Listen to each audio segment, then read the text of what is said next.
আজকের দাবি না, এটা দীর্ঘ 28 বছরের দাবি। আপনি যদি লক্ষ্য করেন তাহলে দেখবেন যে 1998 সাল থেকে এই আন্দোলন চলমান প্রক্রিয়ায় আছে যে তিতুমির এককভাবে ইউনিভার্সিটি হবে।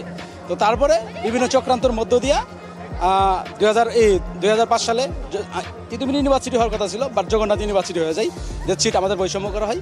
তো তারপরে আপনি লক্ষ্য করলে দেখবেন যে 2017 সালে ঢাকা ইউনিভার্সিটির অধিভুক্ত করে আমাদের একটা মহা সংকটে, গভীর সংকটে ফেলে দেওয়া হয়। আমরা সে সংকট ইভেন বিভিন্ন বৈষম্যের শিকার হই। তো তারপর থেকে যে আপনি বলছিলেন যে মানে সেন্ট্রাল ইউনিভার্সিটি হওয়ার পরও কেন আপনাদের এই আজকের দাবিটা, তো মূলত ভাই আমরা এই আন্দোলনের 28 বছর থেকে বলে আসতেছি যে তিতুমির এককভাবে ইউনিভার্সিটি হবে। যতক্ষণ পর্যন্ত আমাদের দাবি মেনে না নেওয়া হবে ততক্ষণ পর্যন্ত আমরা অনশন কর্মসূচি চালিয়ে রাখবো। আমাদের আন্দোলন কিন্তু কালকে থেকে শুরু হয়েছে। আমাদের ভাইরা 5 জন ভাইরা অনশনে আছে। তো তারা যখন অনশনে আছে তখন কিন্তু আমাদের কোনো প্রশাসন বা কেউ কিন্তু আসেনি, তাদেরকে একবারও দেখতে আসেনি। তারা না খেয়ে অনশন করছে। তারা যদি আজকে মারা যায় তাহলে এর দায়ভার কারা নেবে? তারা প্রশাসন নেবে নাকি সরকার নেবে? তারপর আমাদের দাবিটা কি? আমাদের দাবি হলো একটা ভার্সিটি। আমরা চাই যে আমাদের ভার্সিটি একটা প্রশাসন করে দিয়ে একটা ক্যালেন্ডার দেওয়া হোক।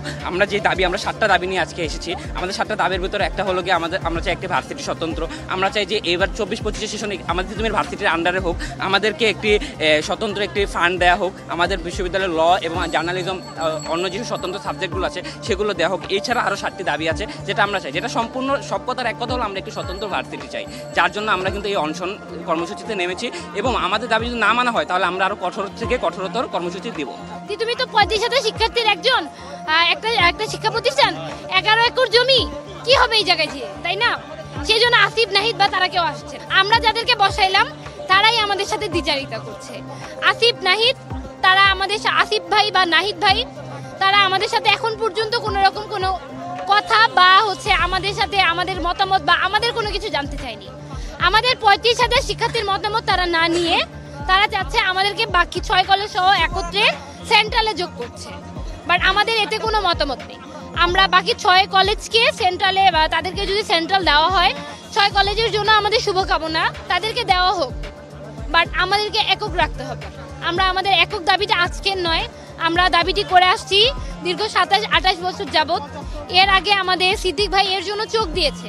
রাষ্ট্রপক্ষের টনক কবে নড়বে? আমরা মারা গেলে, আমরা মরলে? আমাদের দাবিগুলো যে পর্যন্ত মানা না হবে আমরা এই রাজপথেই থাকবো। আর আমাদের সাথে যে পর্যন্ত বৈঠকে বসা না হবে, আমাদের অন্তত একটা সিদ্ধান্ত দেওয়া না হবে, সেই পর্যন্ত আমরা এখানে অনশন থাকবো।